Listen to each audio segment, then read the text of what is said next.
struggle ko noon sa pagiging international student dito as a software developer. Akala mo ba, first sem pa lang ng pagiging international student may bagsak na ako isang subject.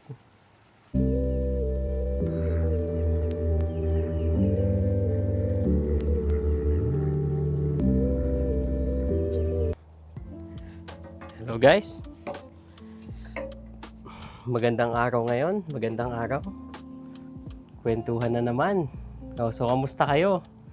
Sana okay naman kayo dyan lahat. So, maraming salamat dun sa mga nanood ng aking video about sa aming permanent residency journey. No? So, maraming salamat sa support. So, madami din mga nag-comment kung kamusta naman daw ang pagiging international student dito sa Canada as being a web developer. So naisip ko, why not yun ang pagkwentuhan natin ngayon dito. Maraming nag-aakala nung naging international student ako is lahat smooth sailing. Pero ang hindi alam, lalo na yung mga family members ko, is nag-struggle din ako bilang international student. Akala mo ba, first sem pa lang ng pagiging international student may bagsak na ako isang subject. Nakakayaman aminin, pero nag-struggle ako bilang international student dito sa Canada. Nag-start ang lahat nung nabigyan ako ng student visa is nasa Singapore pa ako, way back 2020 noon. No, ano bang meron ng 2020? Yung pandemic. So lahat restrictions. Ang start ng first semester ko is September 2020. So hindi pa kami pwedeng pumunta agad ng Canada nga noon kasi nagkahigpitan. End up, yung first sem ko, kailangan ko siyang kunin remotely. So ganito yung aming scenario noon. Nung nag-start yung first sem, meron pa akong full-time job noon sa Singapore as a software developer. Pagdating ng gabi hanggang madaling araw, yung akin remote class naman dito sa Canada. Sa simula pa lang talaga nag-struggle na ako dun sa time zone. Kasi hindi naman ako sanay ng nag-work sa umaga, tapos madaling araw, mag-aaral, rinse and repeat lang ulit. Gigising ulit na umaga para pumasok, tapos aral na naman. Nasa isip ko noon, sige, tiisin lang natin. First sem lang naman. So, ginawa ko. Kinausap ko yung sa office namin, sa HR, na kung pwedeng magbago muna ako ng shift. Kasi nag-start ako mag-work ng mga 9 o'clock ng umaga. Since nga natatapos yung remote class ko ng mga usually 5 o'clock in the morning na. So, kailangan kong makakuha ng enough sleep. So, sabi ko yung 4 hours hindi sapat. So nagsabi ako kung pwedeng mag-start ako ng hapon na, mga 1 o'clock. Enough time lang na makapasok ulit tapos makapag-aral sa gabi. So naging bagong shift ko sa work is from 1 p.m. to 9 p.m. Diba? Kasi may 1 hour break, so 1 to 9. Yun ang naging arrangement ko nung first sem. To make the story short, yung first sem is struggle and meron akong hindi masyadong nabigyan ng focus na isang subject, which is, nakayaman aminin, HTML. Sa mga non-technical viewers, ang HTML is hindi pa siya yung coding mismo eh. Kumbaga, yun lang yung layout sa mga design sa website, di ba? Pag nagbubukas kayo ng website, yung mga design doon, yung mga layout, yung mga buttons, yung mga pictures. Sumablay pa ako noon. Meron na akong 10 years of experience, pero hindi as a web developer, kundi software developer. More on application lang. Naging upgrade ko na din to sa skill set ko para maging full stack developer. Kinakatakot ko lang is hindi na ako maging relevant sa field. Pag nag-stick ako pagiging software lang, yung application developer. Hindi ko talaga siya nabigyan ng pansin. Kumbaga, pagod nga ako noon na puyat. Sinubukan ko talagang bigay yung 100%, pero time management talaga, medyo nagipit ako noon eh. Kasi hindi naman ako sanay ng ganong arrangement. So end up, dun sa isang subject, hindi ko nabibigay 100%. Nakamiss ako ng mga homeworks. Tas yung project na ginawa ko, yung may maipasa lang ba. Tas pagdating nung final exam, although napasa ko naman, hindi siya yung talagang mataas na kaya niya i-compensate yung mga homeworks ko na hindi ko naipasa, yung mga exercises nga na hindi masyadong mataas yung grades. So sa huli, nabagsak ko yung HTML subject ko nun. First sem pa lang may bagsak na. Tas ang pinakamasakit pa nun, yung points na kailangan ko para pumasa, 5 points lang. Alam mo yon, talagang tumatak sa akin yun na sa susunod na SEM, aayusin ko na lahat once na nag-move na ako ng Canada.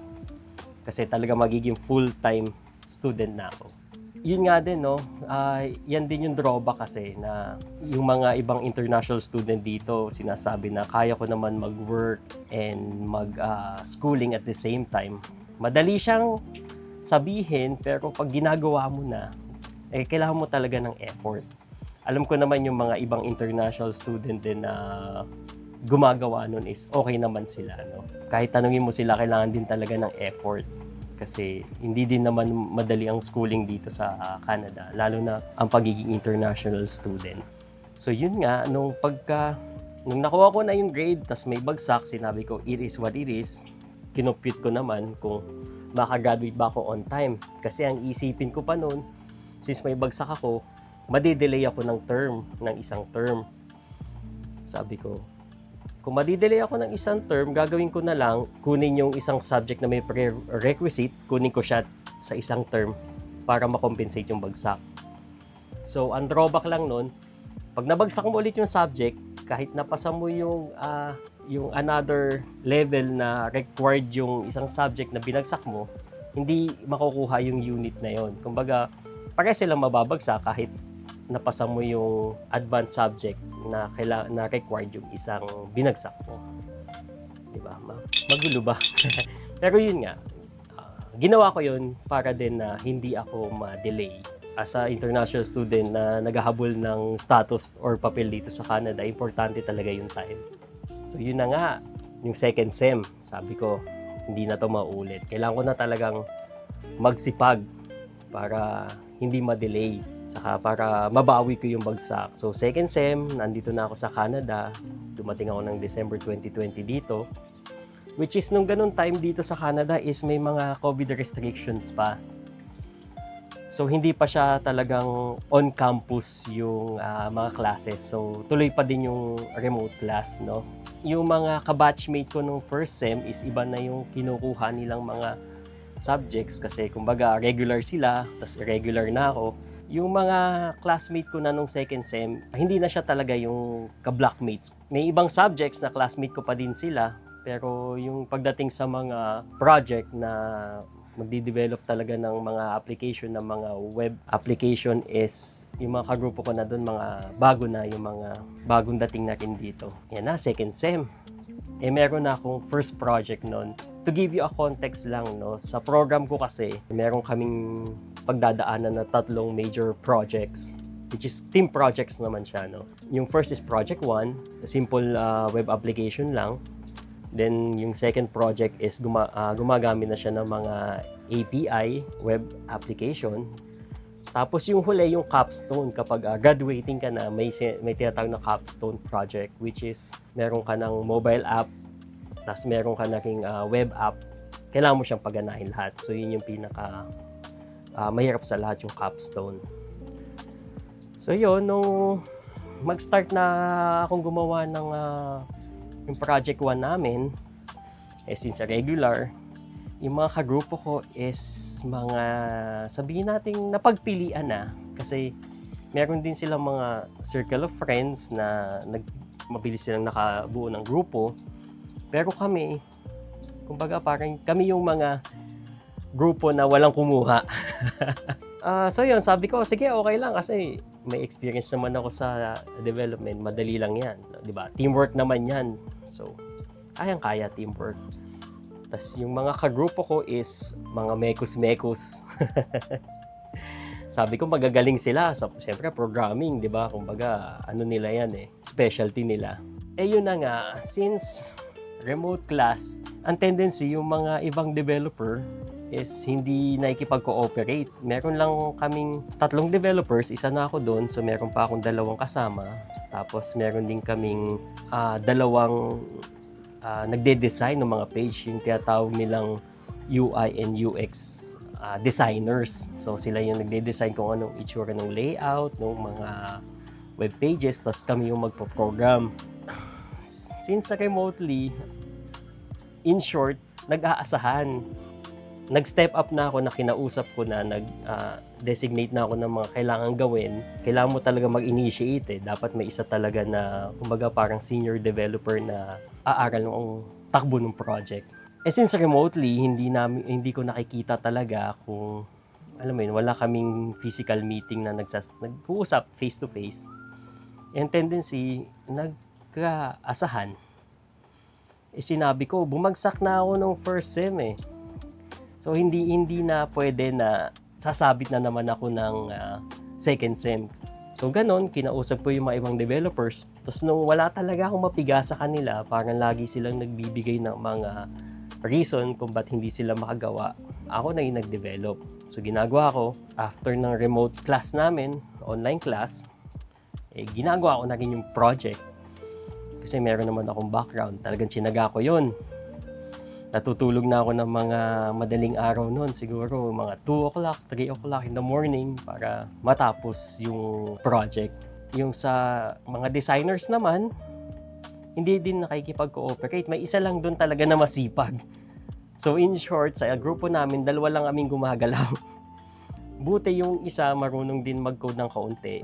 Tapos ako naman nakapag-design na din ng kaunti. Kumbaga yung group project namin na consists of 5 members, naging 2 lang. Then every week, kailangan mo i-present sa class yung mga progress na ginagawa nyo. Alam mo ba, tuwing nagpe-present kami, lagi kaming may sablay na mga bugs, may mga kailangan pang gawin na na-miss out. Tapos yun, nangangamba na din yung mga ibang grupo sa amin na parang makakatapos ba sila ng Project 1? Pero tsinaga talaga namin yun, kaming 2. Then yun na nga, nung a day itself, nung presentation, alam nyo ba, nagko-code pa din ako nun. Finesse ko yung mga kailangan ayusin. Dapat sa presentation, maayos lahat, walang bugs. Diba? Kumbaga, nakahiya naman, nagpe-present ka, biglang, oops, hindi gumana. Although kahit online naman yon na hindi siya yung magpe-present ka talaga sa stage. Pero nakahiya pa din yun eh. Saka, diba, may tendency ka ulit bumagsak. So yun, nagko-code ako noon, nagko-code pa ako nung day na yon, which is dapat hindi na. To cut the story short, okay naman. Smooth naman yung presentation, gumana naman yung application namin. So laking pasasalamat ko talaga dun sa isa kong ka-team. Then yun, second sem, walang bagsak. Yay! Tapos yung sumunod naman, syempre mas mahirap na yon, yung project 2 saka yung capstone. Start na nung third sem, lumipat na ako ng grupo. Nagpalit na talaga ako ng group. Pero nung paglipat ko, dinala ko yung designer kasi magaling talaga siya. Sila na rin naging ka-team namin ng capstone. Kumbaga lahat na kami gumagawa, lahat na kami is nagbibigay ng mga inputs. So, yun, naging okay naman din ang lahat. Sipag lang din. Di ba nga, nung first sem is may bagsak ako. Nung last sem ko na naman, ayun naman, naging dean's lister naman ng kuya mo. Bumawi na. So, yun, laking tawa ko lang din na hindi ako sumuko kasi alam ko na pag may pangarap ka talaga, kahit anong suntok sa'yo ng tadhana, kailangan mo tumayo at maging mas malakas pa at lumaban. So, yun, nakagraduate naman. So, yay! Nakagraduate. So, yun lang naman ang ating maiksing kwentuhan. Kinuwento ko lang din naman ng struggle ko noon sa pagiging international student dito as a software developer. Kasi may mga nagtatanong din doon sa comment section no, sa nakaraang kong video kung kamusta naman ang pagiging international student dito sa Canada bilang IT, no? Lalo na dito sa Vancouver. Sabi ko lang na talagang sipagan din. Kahit saan namang program na kunin mo, basta international student ka, kailangan mo magsipag, no? Yung sipag mo naman, may kaagipat naman yan na tagumpay sa huli. Di ba? Kumbaga, sinasabi nila, kailangan lang, tiisin lang, tiis-tiis lang bilang international student. So yon, may mga nagtatanong din pala no, na as a international student, kung ano yung mga pinasuka kong part-time job. So, sa susunod na video ko na siya ikikwento kasi mahaba-haba din namang kwentuhan yun. Sa susunod na video na natin siya pag-usapan. Yun lang naman, sana kahit papano nakapulot ng inspiration. At kasi napansin ko na sa pagbabrowse no, ng mga boy international student, parang wala akong nakita na Filipino international student na bumagsak. Nakakayaman aminin pero it is what it is. So, bumagsak nga naman ako ng isang subject lang, hindi naman lahat. Is mabuti ikwento ko na lang din na babagsak ka din talaga dito kung hindi mo binigay yung 100% mo. Mahirap din paging international student talaga dito sa Canada. Yon. Yung pinangako ko, may shoutout portion tayo kada kwentuhan. So, game, start na ulit tayo. Promote ko lang din ulit talaga ang aming Pinoy Tambayan sa Canada, which is doon kami nag-uusap-usap ng mga buhay-buhay, kung kamusta naman ang paghahabol ng mga papel, kung okay ba naman ang lahat. Kasi dito talaga, after work or para maibsan din ng stress sa buhay, kailangan mo ng mga kausap na hindi mo judge sa'yo, na hindi ka pagchichismisan once na tumalikod ka. Meron ba? Yun lang. Shoutout ko lang pala na yung mga kasama ko doon. Si Par Gerson, si Par Chris, saka si Par David. Silang tatlo yung laging kasama ko sa pagla-live, no, doon sa live stream. So kayo, welcome din kayo na sumampa or makipag-usap sa amin online or comment lang. No, ma-appreciate din talaga namin yon.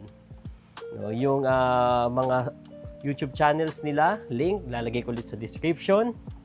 So nakikita nyo naman, hindi siya maaraw dito sa BC. Panay ang ulan dito, kaya nga ang tawag nila dito is Raincouver. So maulan, nakikita nyo naman. So might as well, di ba? Habang umuulan, nagkakape, usapan. So yon, hanggang sa susunod, no? Sa susunod na kwento namin dito sa Canada. Diba? Ingat kayo guys! Bye! Malamig na din at umuulan. Sarap matulog. Pero mag-gym muna para healthy. Salamat guys!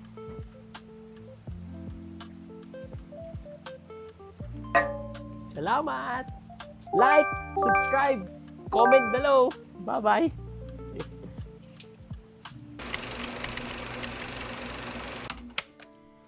Sa buhay, marami talagang pagsubok at mga planong hindi aayon sa gusto mo. Pero ang tanging sandata mo lang ay ang pangarap mo. Ang pangarap na handa mo ipaglaban para sa pamilya mo. Mahirap sa simula, pero kapag nalampasan mo ang hirap, doon mo makikilala kung gaano ka talaga katatag. Mapapangiti ka na lang na balang araw habang inaalala ang mga luhang naging pundasyon ng tagumpay mo ngayon. Ang buhay ay sadyang masaya para sa mga taong hindi tumitigil magsumikap.